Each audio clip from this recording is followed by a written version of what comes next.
So thanks everybody for coming today.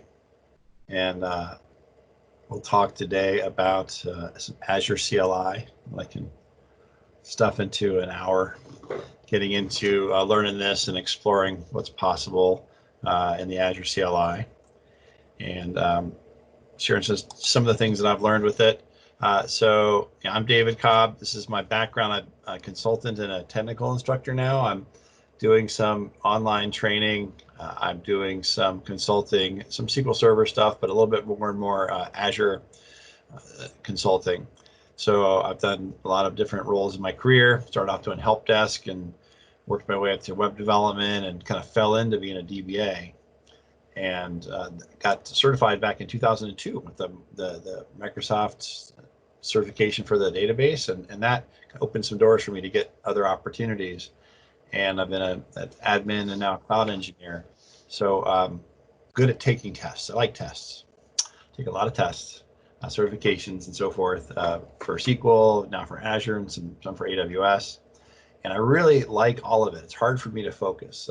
The conventional wisdom is to pick something that you can be really good at that thing and to stand out. And I'm just really interested in all sorts of technology. And the cloud is just a lot of fun for me to explore and learn about. And maybe I'll focus on data and AI. This seems to be where things are going, and it's really fascinating too. But right now, I'm just kind of taking it all in and trying to figure out ways that I can learn about a lot of different things before I zoom in on a particular set of topics. And so that's part of the reason I'm interested in Azure CLI. I hope you'll find this interesting as well, as a toolbox, kind of a Swiss Army knife for your cloud work.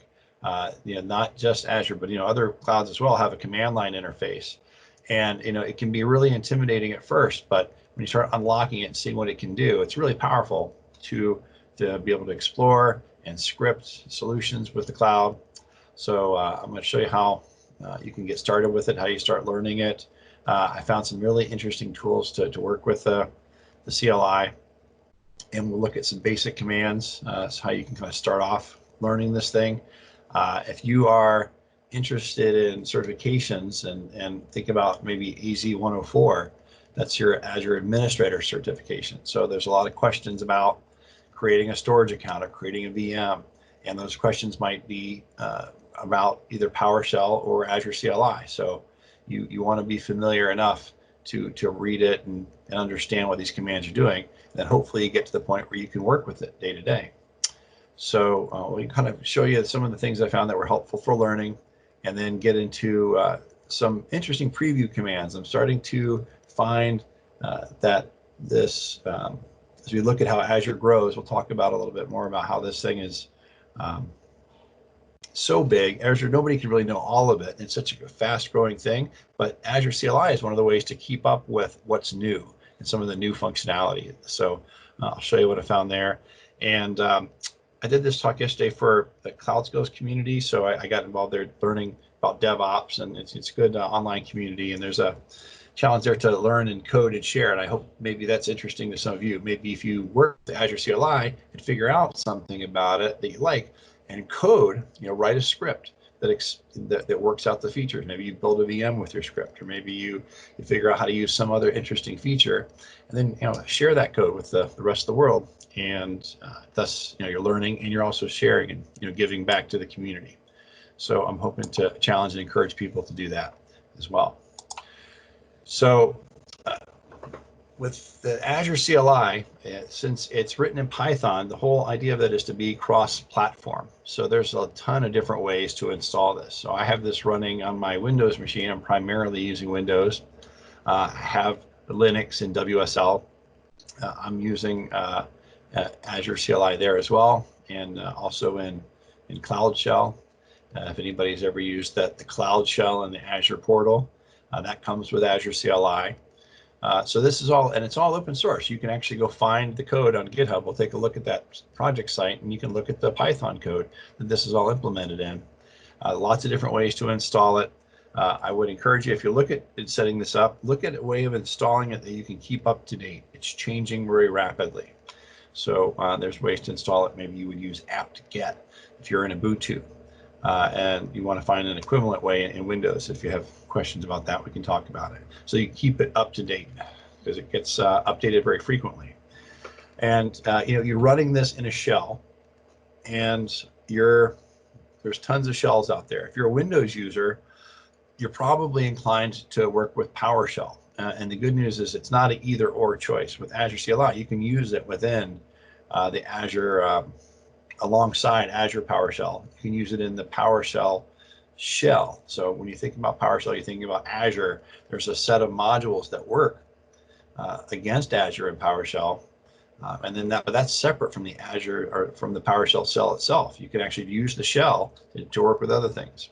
So I'm using PowerShell with Azure CLI, and it's a little bit different for some aspects. I'll try to touch on at least one example where it doesn't work the same in my shell, my favorite shell, as somebody else's shell like Bash.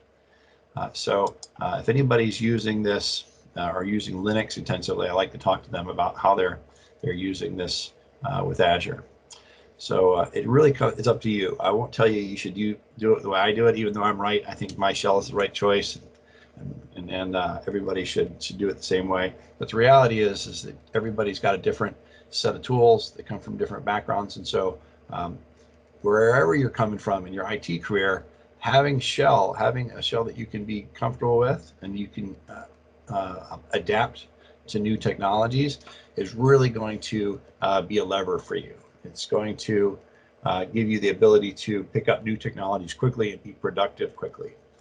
So I'll share these slides at the end, and there's a link here on the website for the Azure docs that show you how to use Azure CLI in whatever shell that you're in, dealing with things like quoting and handling strings and escape characters and delimiters and all those little gotchas that you might run into in a shell script. They've done a pretty good job of trying to address those concerns to try to make it easy to learn. Okay, so but in this talk, I'm really going to focus on the CLI, the tool itself, and not so much on the shell that we're using, even though they're kind of tightly related. So the main tool of choice I'm using to work with my scripts is VS Code. And I believe in a group like this devoted to Azure, anybody should be using VS Code. There's no reason not to. It's free, it's cross-platform, it's got extensions, it's got a great ecology of extensions out there that make it really easy to adapt to whatever environment you're working with. And I'm using right now, there's an Azure account extension that I use that I can log in to Azure. So if you're working with Azure at all, you should have that. But I also am pointing out this Azure CLI extension. This lets you work with Visual Studio Code with a dedicated format to work with Azure CLI scripts. So I've had a lot of fun with this. And once I'm working in this development environment, I want to run my stuff in different shells. Visual Studio Code lets me do that. I can start up shells in different environments. So it's a really powerful way to develop and use it. I've got it all plugged into Git. I'm very thrilled with that environment. So if you're not using VS Code, you really should check it out. So let's get into the basics. Before I get into talking about Azure CLI, I really need to take a step back and talk about the Azure API. And we'll get into some basic syntax and commands that you can run to start learning this thing. There's an interactive mode I want to talk about, and some concerns with dealing with JSON, with dealing with the default output of Azure CLI. Okay, so the topic of Azure, if you try to take on Azure as a whole thing and trying to look for what it is, where do I see everything that it can do? Where do I look? The closest thing for that might be the Azure API. So this is our our one-stop shop, our reference for this. Actually, let me see if I can open up two tabs at once here.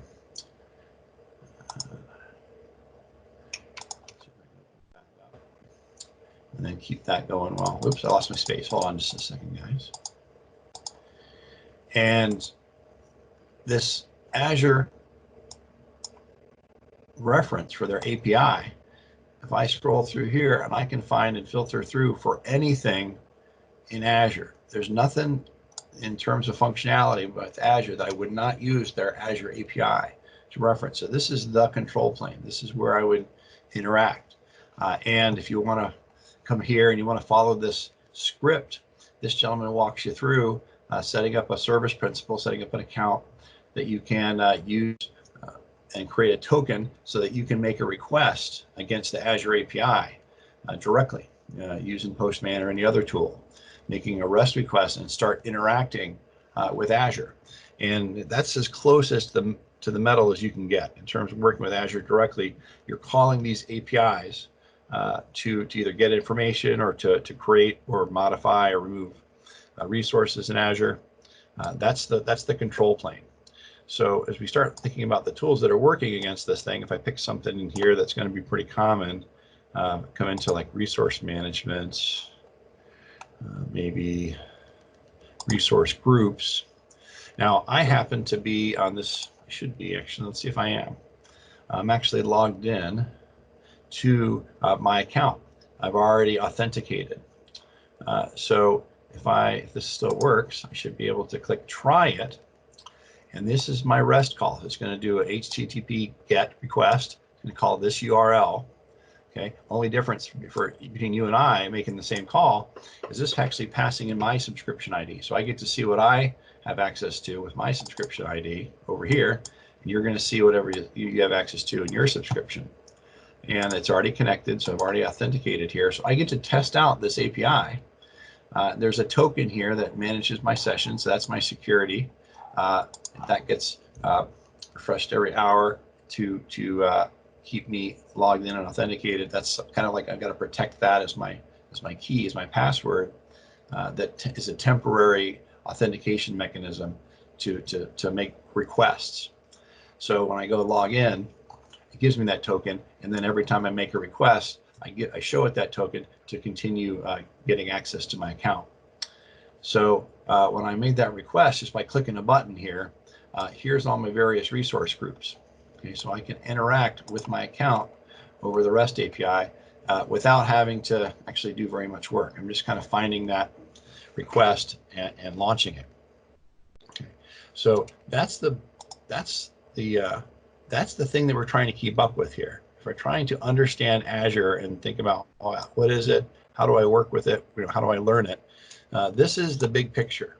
And most of you, when you're working with, may only work with a half dozen or a dozen of these items, depending on how you work and what you're building. This is the interface. So whatever tools we choose to use are all working against that interface. Okay.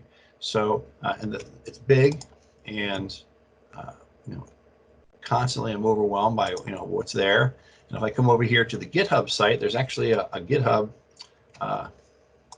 project for most everything in Azure. Most everything that they're doing is out in the open and open source, and you have access to their API specifications here in a project. So you can see Microsoft employees and people from the community participating here. And here are the releases. Okay, this isn't branches. This is releases to this thing. You can just see how many releases have been just in the month of March here.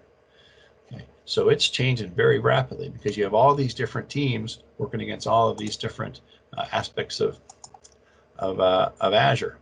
Okay, so when I look at tools, I'm looking at Azure CLI and Azure PowerShell as two different ways for me to, as directly as possible, be able to adapt to whatever my work requirements are and say, hey, today, David, you need to learn how to use this tool or this tool in Azure. And can you figure it out quickly? Can you get up to speed real quick and produce value and give us the result we want? I'm looking at Azure CLI or PowerShell as the tools to be an abstraction layer on top of that.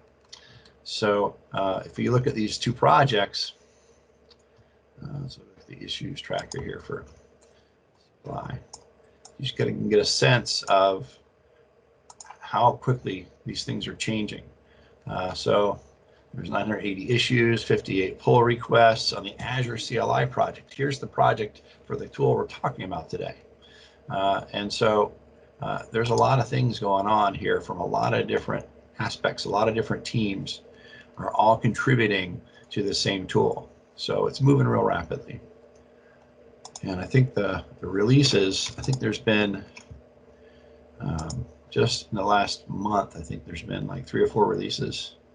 Yeah, so 4 releases. It looks like they're trying to do every 2 weeks, and then they got to every it's a 3 and 9 days.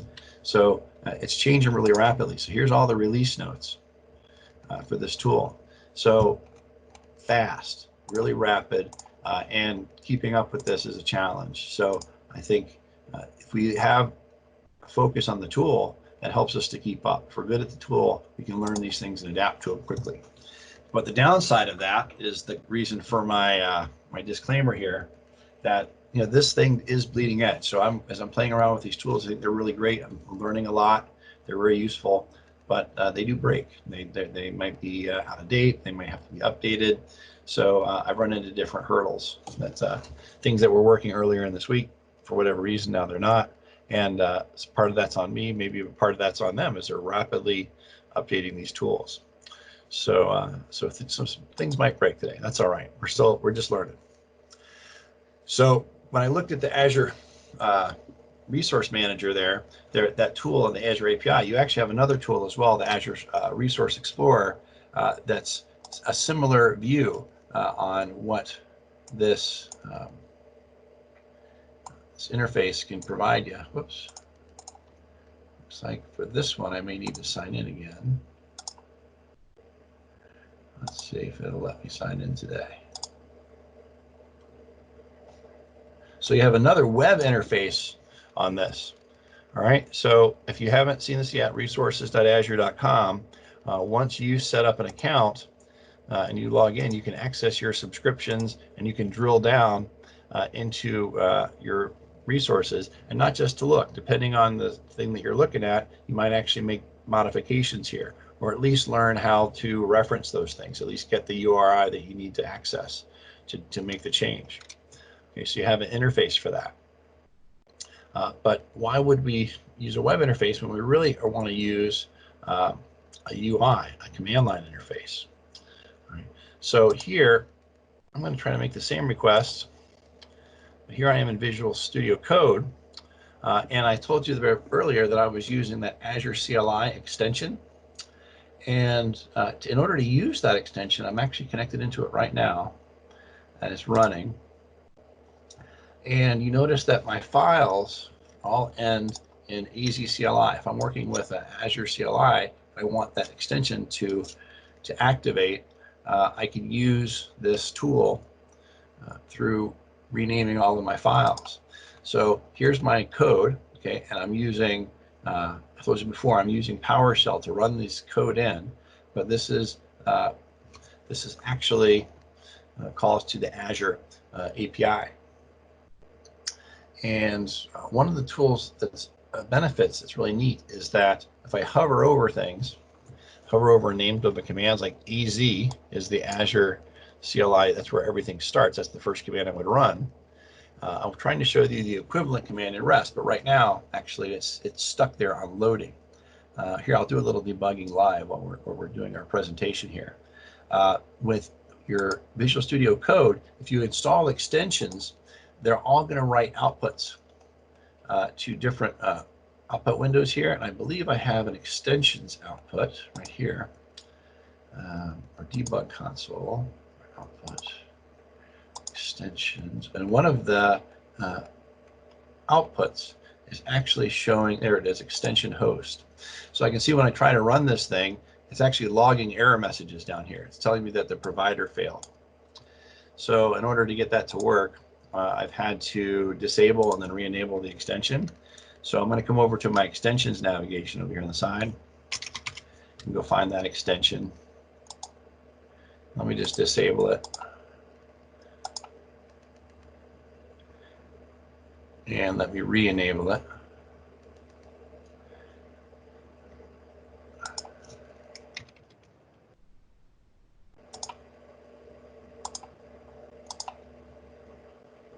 And see if it'll kick back into gear.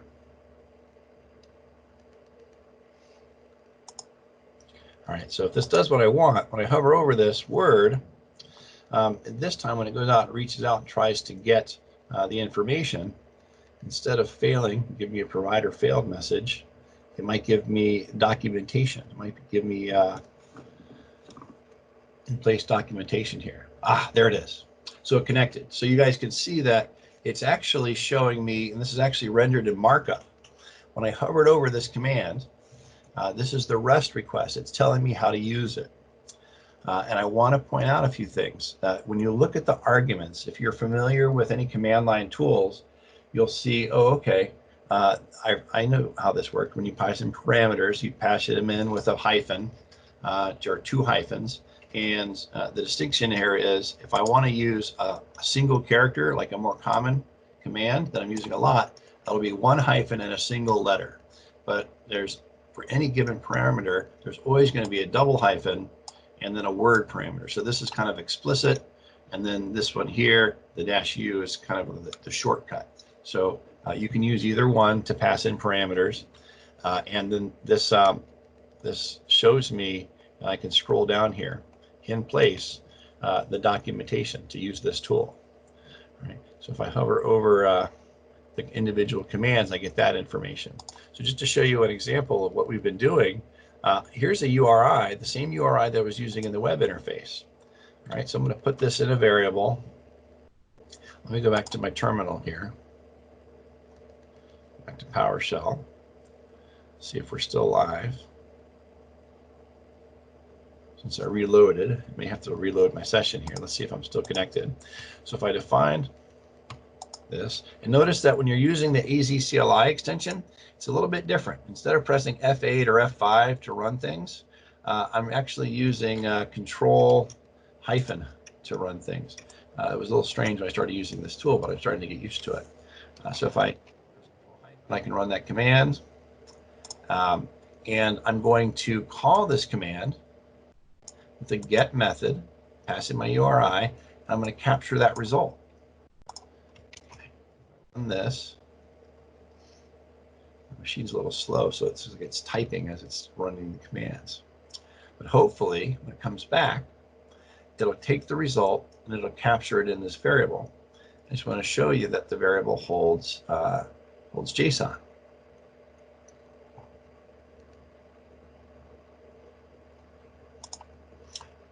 And if I look at the contents of that variable, all right, there's the same information that I was seeing in the web interface, but I'm seeing the same thing here from the command line.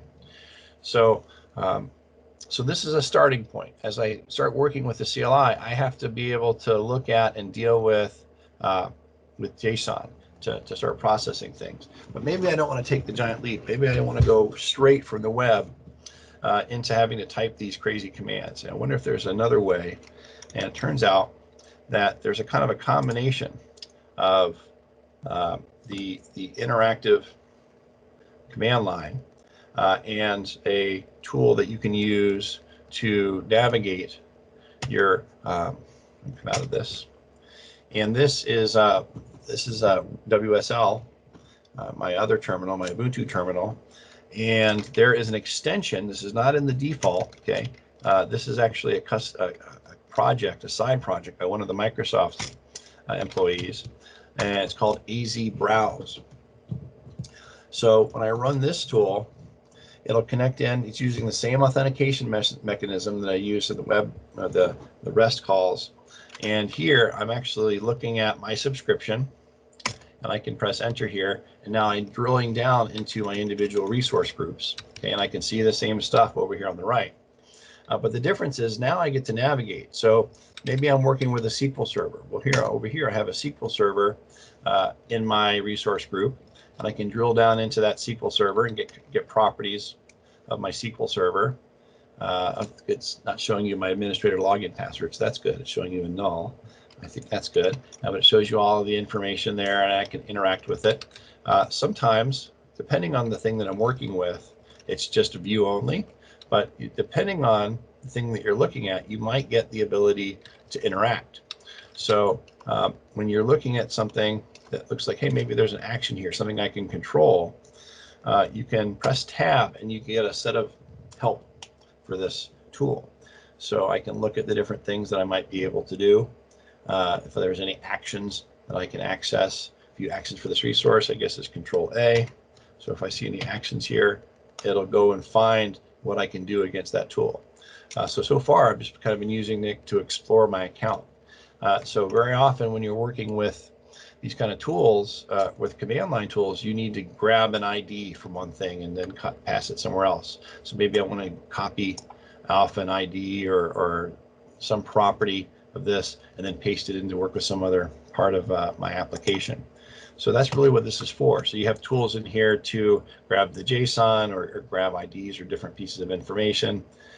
Or if I want to, there's actually an option to jump right to the portal. So once I drill into a certain thing that I want to work with, I can just jump right to the portal with that tool. So it's a really neat in-between tool from going from a web UI to going to a command line UI. I get to use this to navigate and look around my resources that I have access to. So I've been playing with this quite a bit and enjoying it. So I can go in and drill, and here's a virtual machine. So I can come in and see the properties for my VM, go look at some of the metrics for my VM. There's actually, I haven't been able to get this to work. I'm reading this thing, I'm seeing that there's a visualization. There it is. So when you go into some tools and there's an Azure monitor, you get to see the ability to see like your CPU and all those things running. So now I got a CLI version to be able to monitor my resources. So it's pretty awesome. So that's AZ Browse, and I put the links in the slides to be able to play with that. So let's go back to here. Actually, let's go back to the slides.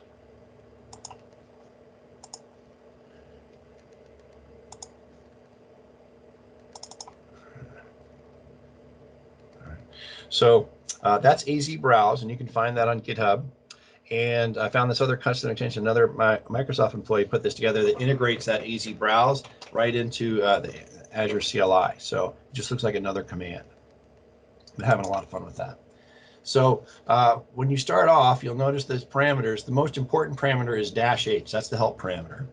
You're going to see from that point, when you type in AZ-H, it's going to list a lot of different commands that you can run. So you're going to first go and run AZ login, okay, and it will give you a link to go to in your web browser and a code to put in so that you can associate that session with your existing portal login. So you log into the web first, you log into your portal, and then you run AZ login, and you can connect in and use these controls, these commands. Then the first thing I suggest that you do is you're starting to learn the syntax is start off with AZ group. So the same request that I've been doing just now, showing you these queries to pull down things from the REST API, get that same data using AZ group and start learning the syntax. How do I work with resource groups, and at the same time you get familiar with the syntax. So when I work with this tool, I've been spending a lot of time looking at the help files.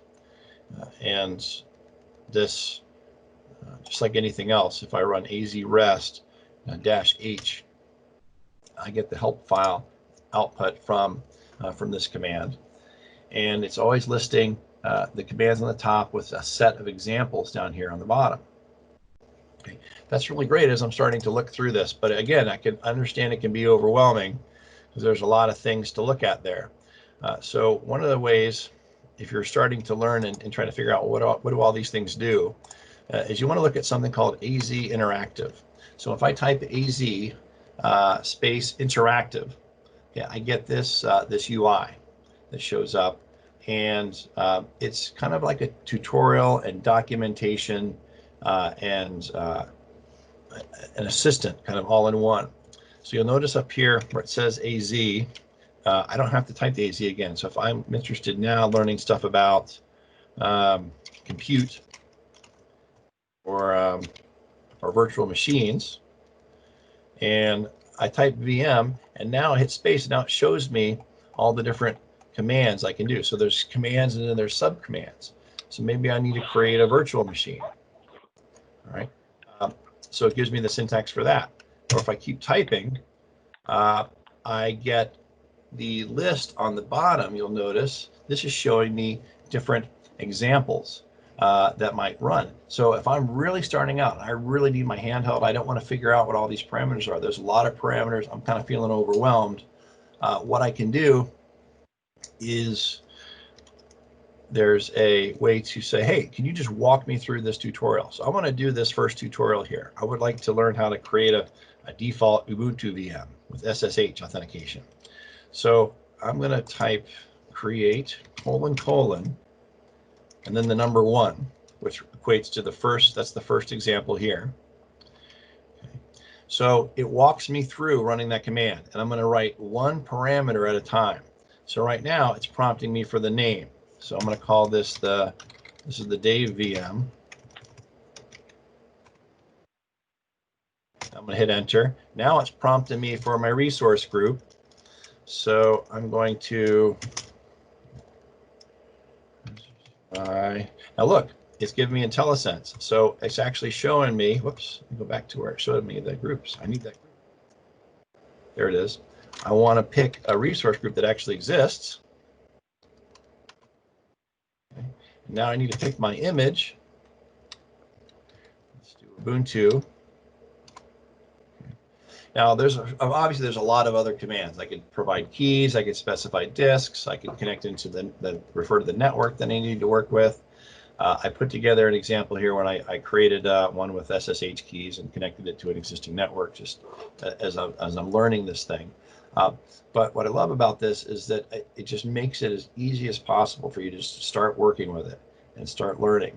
If you learn how this interactive tool works, it's a great way to get started. It's a great way to introduce this to somebody who's just starting out.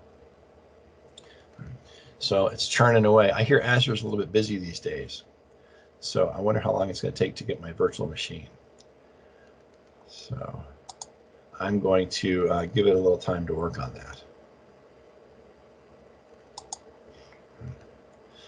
And another thing I want to, so that's, you know what, that's some of the other commands here. I'll leave this for now. You can find this yourself. So if you look into help for any of these things, you have these standard kind of common commands that you see everywhere. The output default, notice that when you run a command, it's giving you a lot of JSON. I've got mine set up defaulted to something called JSON-C with color. So if you want to change the output of these things, I'll show you an example of this. You just give it a different output. So maybe I want to see, instead of having my resource groups come at me in a big giant group, I might just want to see, if I do AZ group list, maybe I want to see it in a table.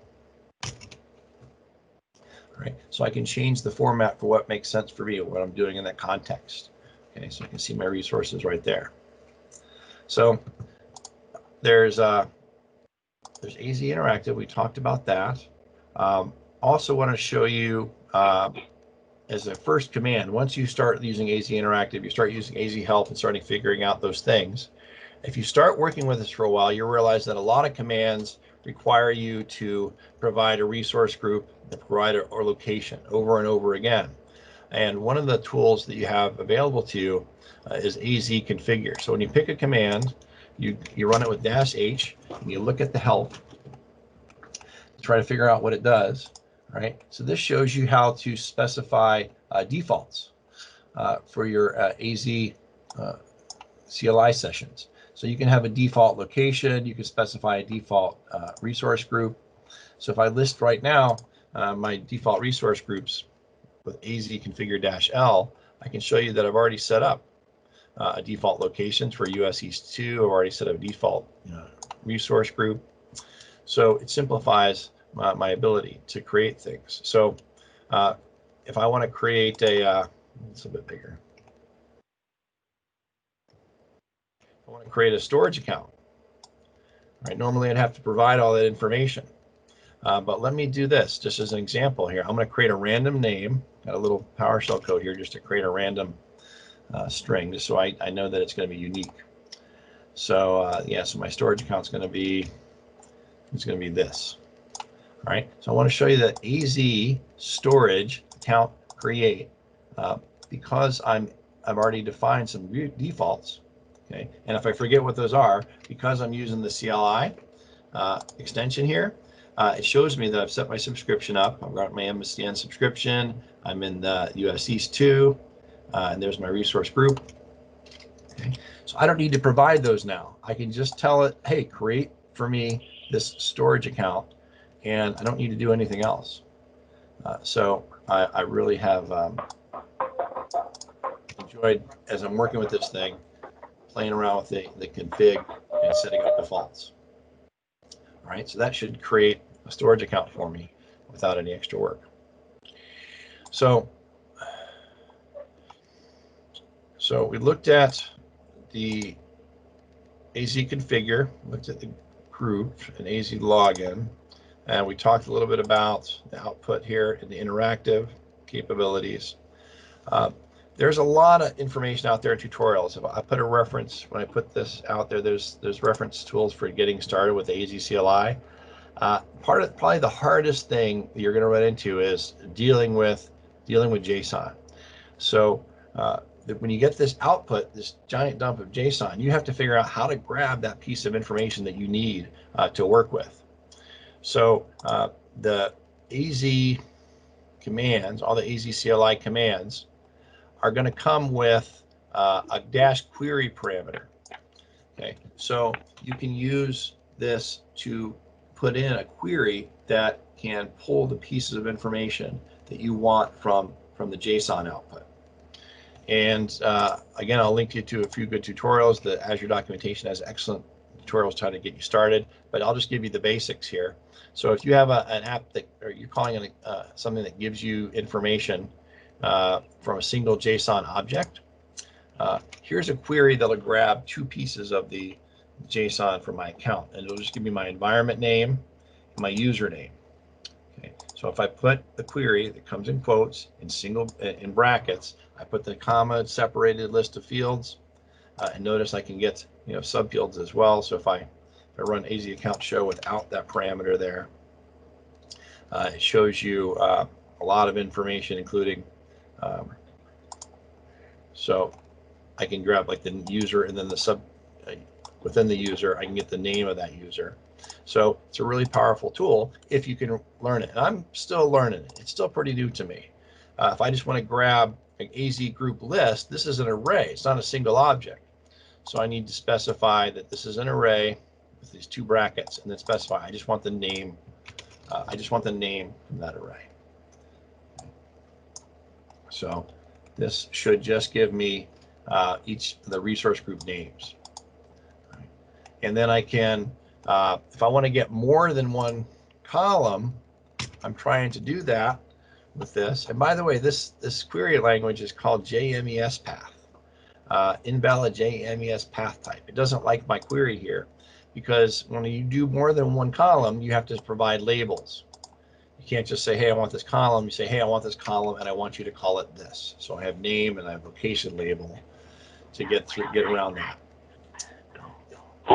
So as I start playing with this and experimenting with it and trying to figure it out, I ran into some situations that work in my shell and some that don't. So if I want to query something and I want to filter, I can specify a condition. So only give me the resource groups whose location is US East 2. And that works. There's a contains function, and I can try this. It doesn't work for me. It actually blows up, and I'm sure that it's right. I was looking at the documentation, I was reading, I was seeing that it was working. I couldn't get this to work, and I realized it's because I'm using the .NET shell. So some of these things only work in Bash. So I'm actually able with Visual Studio to switch out my shell. Let me test this. So if I do Control-Shift-P and I bring up the command palette, okay, I'm going to open up the Cloud Shell. So Visual Studio Code lets me connect into the Azure Cloud Shell, the same one you would get to from the portal. Okay, I'm interacting there, and I'm actually going to use the Bash shell. And that query that just now I ran that doesn't work, okay, it works just fine. Okay, so I can run that from here. So this is the right. So I like my PowerShell, but there's some things it doesn't work yet with AZ CLI. If you're interested in getting into this and really want to drill down into JMES path, there's this tool called JP Term. If you're familiar with Linux and Python and pip, it's a pip module you can install, and you can actually do interactive queries of the JSON to try to figure out what it is you're looking for. But I have been kind of working around that. I've been trying to use convert from JSON. When I show you some examples later, I'm grabbing that JSON with my PowerShell command and turning it into an object that I can manipulate. So I prefer that approach. So if you look around at some of these commands, let's look at maybe AZ. Let's look at let's show you the VM. Actually, let's check on our VM. Did that VM ever get run? Okay, it looks like the VM got created. So there's my information about my VM. All right. So that's easy interactive. That is working. So that's good. I want to see. Here's something I was playing with. Actually, I'll show it to you in the example when we do this together. So I want to show you, let me switch ahead to some of the new commands. I have been working with the JSON, convert to JSON, but rather than drill into that, there's, with the commands that we're listing here, you can come into AZH, AZ help here, AZ-H, and you can see all the different commands that are available to you. So you have all of these different subgroups. I don't know what's going on today with my connection. So maybe I'll turn off, let me see if I turn off the video, if that will work.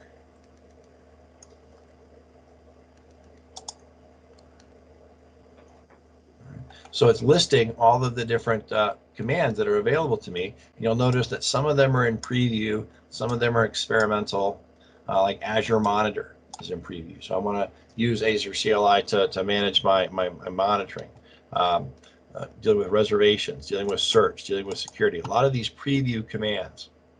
So I've been trying to figure out, what's new and how do I learn these, the things that are coming out that are really kind of the bleeding edge stuff. And those things are the Azure CLI extensions. So let's look at this. If I look at AZ extension here, I've got a little script. I can share this with you guys as well. AZ extension. Now, if I run this,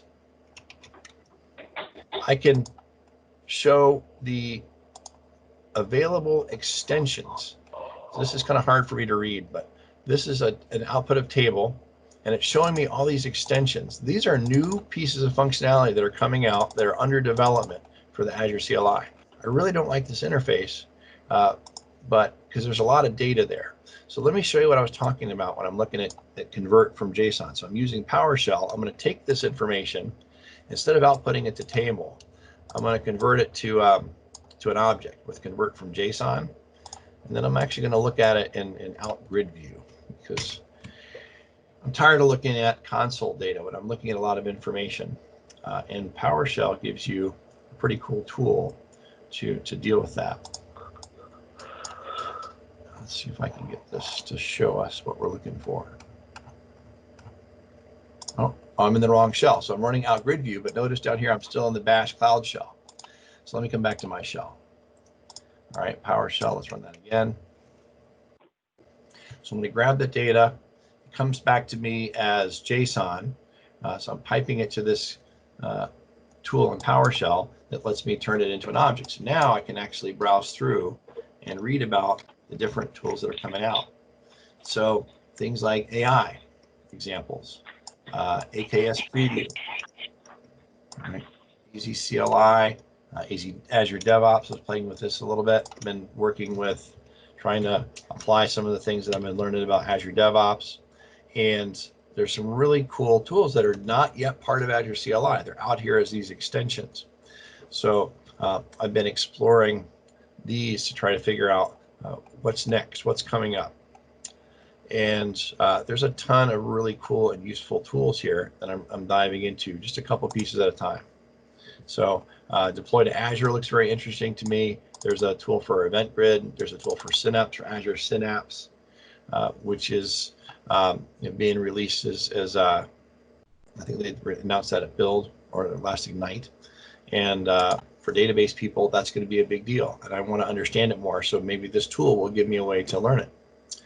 And so on the extensions I've been playing with, the only example that I had really dived deeply into was Azure DevOps. I'm trying to figure out what I can do from Azure CLI and work against Azure DevOps. And so I was playing with this, and I can go in and see, add extensions to my DevOps server. I can go in and play with various projects and so forth, and manipulate things.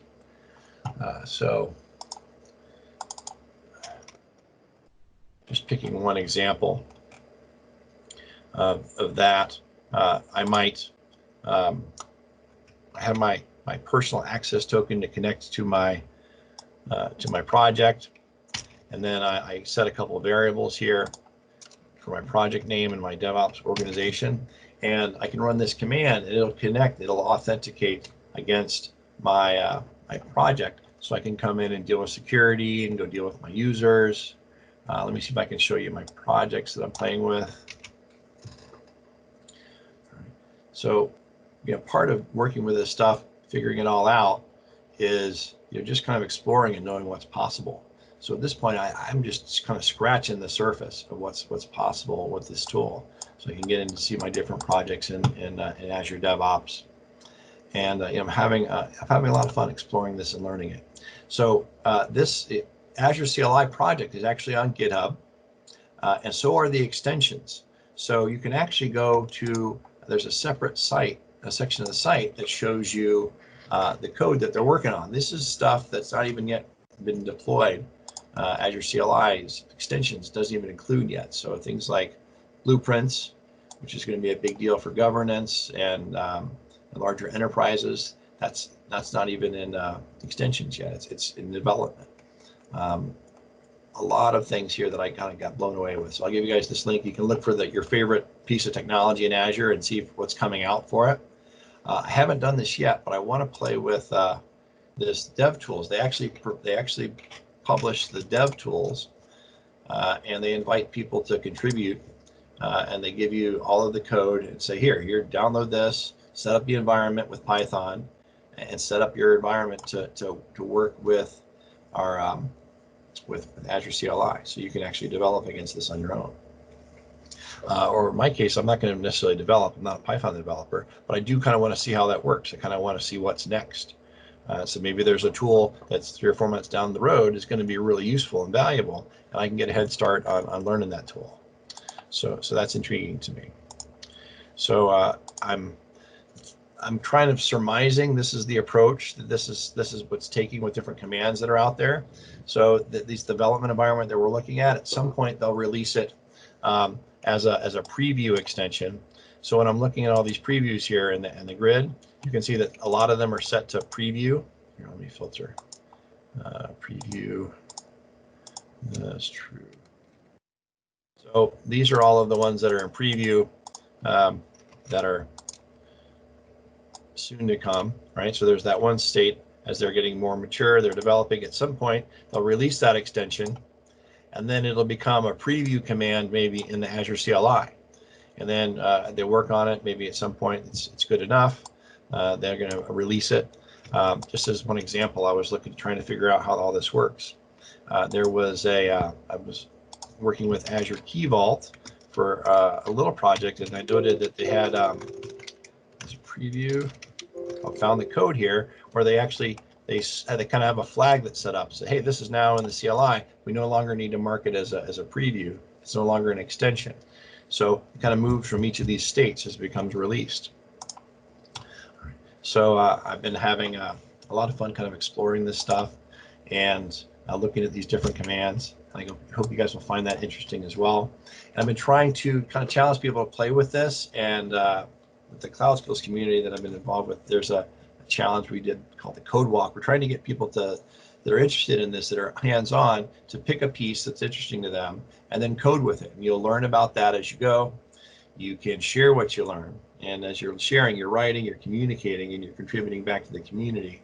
And it's kind of an easy way to start contributing. And if you're encouraged by that, maybe you turn that into a blog post. Maybe that helps you, get moving in that direction to kind of contribute and kind of get back to the community.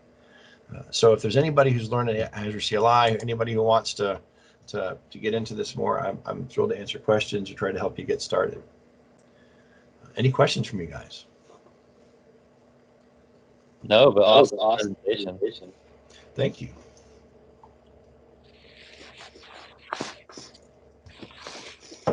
I do have one that's really specific.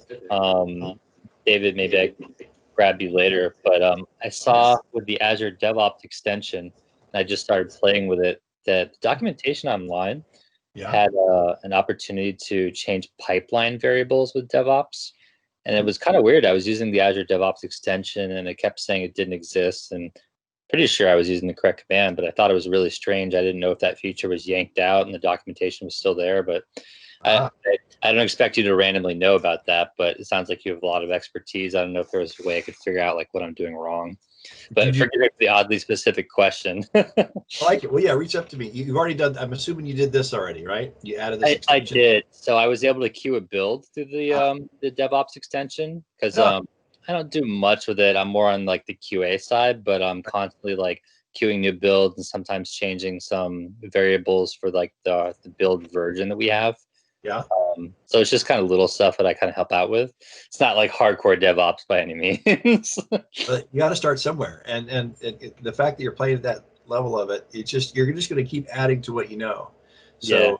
And you're way ahead of other people in these things. Yeah, let me look at it with you. I can if I don't know, I can help you figure it out. I'm kind of intrigued by what you're doing there. If you manipulate the variables in the pipeline from this point, then that could kind of give you some flexibility for how you're doing deployments.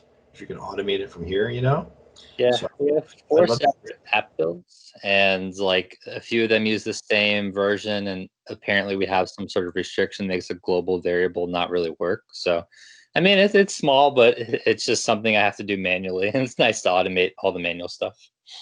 Yeah, I'm interested to see that. I'd like to check that out with you. Absolutely.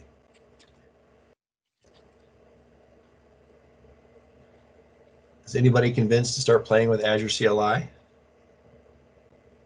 I started playing with it a little bit. I am kind of curious, not that I expect a tutorial, but I know your presentation with PowerShell and using it inside Visual Studio was awesome, even though I've never really worked with PowerShell much.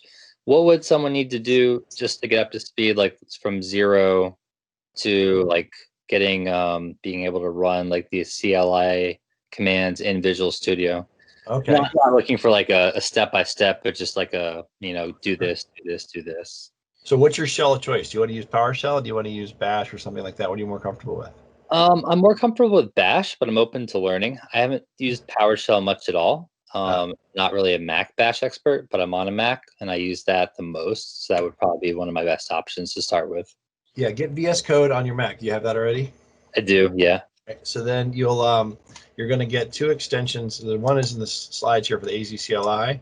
Then you can get I would say stick and use PowerShell 7 from your Mac. Go ahead and install. There's a way to install that if you want to play with PowerShell to be able to play with both. But then use Bash as your primary, and then switch over to PowerShell if there's something in PowerShell that you need. Because I didn't talk about this much, but if you think about like Azure growing, like you have this giant balloon of features, and this thing is just getting bigger. The circle is just getting larger. It just does more, and CLI and PowerShell are kind of chasing that size. They're getting bigger, but they're always lagging behind. And they're lagging behind in different areas because each team is different. So you might find one day that, oh, you know what? I can't do this in the CLI. It's only available in PowerShell. And you should be able to switch gears. And then you can put PowerShell 7 on your Mac, but just use Bash as your primary. And then from the VS, since you already have this, your next step is go and get the CLI tool, and then you want to get the Azure account. And are you able to log in to your Azure account from your VS Code and your Mac? I have done it from Bash. I haven't messed with it with VS Code, but definitely from just my command prompt I can, which is how I was able to queue that build just messing around today. All right on. Okay, so see if you can then, if you have your script here and then you're hooking into your Bash prompt down here on the bottom, it's a nice UI because you can kind of select things and run them up here and then execute it down there. So that I've seen people with Macs are really happy with the VS Code and the development environment there. I'd like to see you set that up. Yeah, for sure. I'm definitely down. All right, cool. And this VS Code is really going to be the tool of the next several years. I think it's only going to get more powerful. So part of my ignorance, but let's say I have the Bash shell on my Mac by default since I have a Mac, and then if I grab VS Code and then just install that Azure CLI extension, then I can sort of like what you have on your screen right now. You can declare a variable and assign values to that variable. Like, will I get that straight out of the box, or do I need something else? So for Bash, like when you do variables, actually here, you're going to look at I'll see this slide because there's a little bit of difference. Like if I want to do this in Bash, instead of using that makes sense now. Okay. Like I'd say like, foo equals, AZ VM list or something like that. I don't know. Gotcha. That makes sense. Yeah. That makes sense. It has to be the Bash. That or just export, something like that. And you have to do it the Bash way. And I'm not real familiar. Like I've got, copy paste skills when I'm dealing with Bash. I'm the same way, so I haven't messed with it that much. Yeah, I could almost like grab PowerShell and be as effective, I'm sure. As effective, I mean not very effective. Well, yeah, we all got to start somewhere, and like no matter where you are at it, you're going to pick things up, and a lot of what you know from Bash is going to translate. Things like pipeline and stuff. Sure. So, this link here I found is a really good kind of in the weeds setting description about the things that go wrong, like dealing with how to grab variables from a query and then maybe export it, doing with TSV output, just in the weeds scripting level Bash commandlets, not commandlet, but Bash commands, and how you would use the CLI for that. So when I look at this, my eyes glaze over, and so if somebody else is looking at my PowerShell, their eyes are the same way. Sure. And but fundamentally they're accomplishing the same thing. I haven't gotten comfortable enough to talk to a group full of strangers about Bash yet. I noticed you were switching between the shells a fair amount. I guess generally speaking, is the PowerShell shell like a lot more to allow more functionality, and then you might have less in Bash, just given that PowerShell straight from Microsoft, or am I totally wrong and it's just not the case? I think that they're overlapping. They each have their strengths. I think long term, PowerShell in Azure is going to get more love and get more feature and addition. Makes sense. But you have to separate those two things. There's the shell, all right, which is variables and loops and constructs like that, and then there's the modules on top of that. So I can use Azure the shell with Azure AZ CLI, and it works. So I'm not going to pick. I'm going to say I'll drop into Bash when I have to, and I'll pick up what I need to do. If I really need to be productive, I'll try to do what in the environment that I like. Makes sense. PowerShell. So I would say, try to pick a number from 1 to 10. I want to be 7 or 8 in Bash. I want to be 2 or 3 in PowerShell, and that's enough. Gotcha. Yeah, cool. I think so.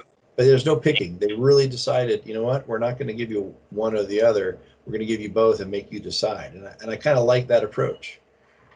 That's not everybody's going to be like me, and I like that difference. So cool. I can't answer that question for you. Fair enough.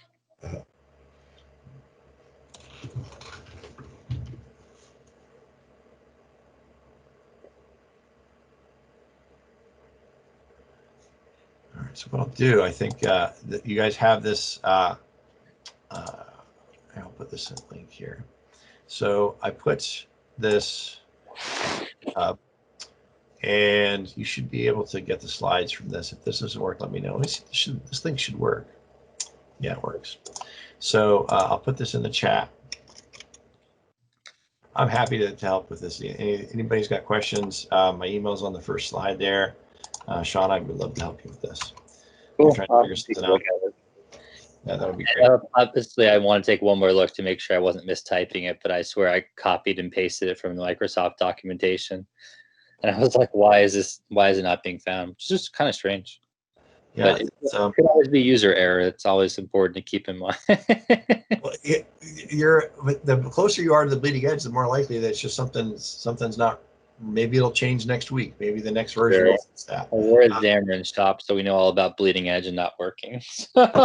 Have you also, at the level that you're at, you probably can go to the issues there for the site, and if you construct your query properly, say, hey, here's what I ran, here's what I expect to happen, here's what actually happened, and then somebody will look at it with you. I've done that only lightly. There's a really great response. I did this kind of thing for documentation and stuff, but there's a lot of I've heard a lot of good things about the responsiveness. Or somebody puts in a query in here, and then 2 or 3 days later they're talking in chat with one of the Microsoft developers who's fixing it for them. So they might appreciate you're letting them know that there's a problem. Sure. I'm sure they'll be like, is the computer plugged in? And I'll be like, oh yeah, it wasn't plugged in. Sorry. Hey, you know what? I noticed, Sean, you guys have some questions here. Nobody, I didn't pick up here. This is a VS Code. Yes, I saw that question. Are there modules in Ansible for Azure and Terraform? Yes. So if you, Josh Duffney is, Stephen Smith, I see your question. Josh Duffney is blogging about using Ansible for Azure. And you really want to check out what he's doing there. He's another one of these cloud skills guys, pretty sharp guy. And he's got some good stuff out there about Ansible. So I don't know a lot about it. I don't know anything about Ansible, except that you would use Terraform to deploy infrastructure, but once you want to decide to maintain that infrastructure out there, you would use Ansible. This is like the replacement for Chef or these kind of things. So yeah, check this guy out. What he's doing. He's got a lot of good articles about this. Let me see. Questions there. Terraform. Same thing with Terraform. There's a whole set of tools in VS Code for working against Terraform. It's phenomenally good. I have played with Terraform enough to deploy some VMs and some sub networks and subnets, and it has IntelliSense and clips and so forth. So you see Dave and Barker putting in links. So yeah, absolutely. Actually, I may even have them installed here. I've been playing with that as too. I like Terraform. I don't know enough about it to feel like I'm confident to talk about it. There's a couple guys that I think know it really well that are also the Cloud Skills contributors are doing a lot of blog posts about this. If you look up Terraform and Cloud Skills, you'll see, I think it was Luke Oriana blogging about that. And it's all, they're focused on Azure with these tools. So the tools are cross-platform, but each platform has its nuances. So if you want to just say, hey, just give me information about Azure and Terraform, there's really good stuff. This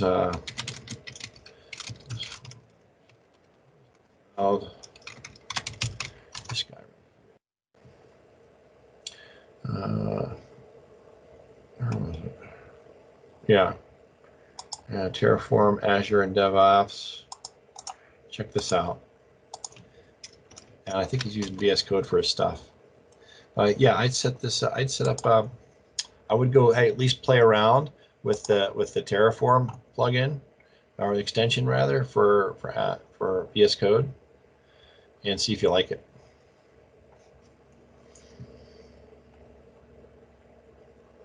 All right. Any other questions? And you feel free to type them. I'm reading now. Become Ansible. Yes, Greg, that's great. But you know what? I'm looking forward to. I think he released the first chapter. If you want to have a look at the first chapter too. Thank you, Greg. That's cool. Let's see. Yeah, that's the next thing to learn. I got to learn to say no. I really do want to learn it. It's amazing. It's a fun time to be a computer geek right now. Let's see. Look at any other questions you guys have. All right. So yeah, I'll put my email up here. If you have any questions, Sean, I expect I hear from you shortly, and let's follow up. I love to play with this stuff. I've been trying to get some presentations and trying to get more stuff out here. I'm trying to contribute and learn and get it out there. So if anybody has questions, I'm happy to help.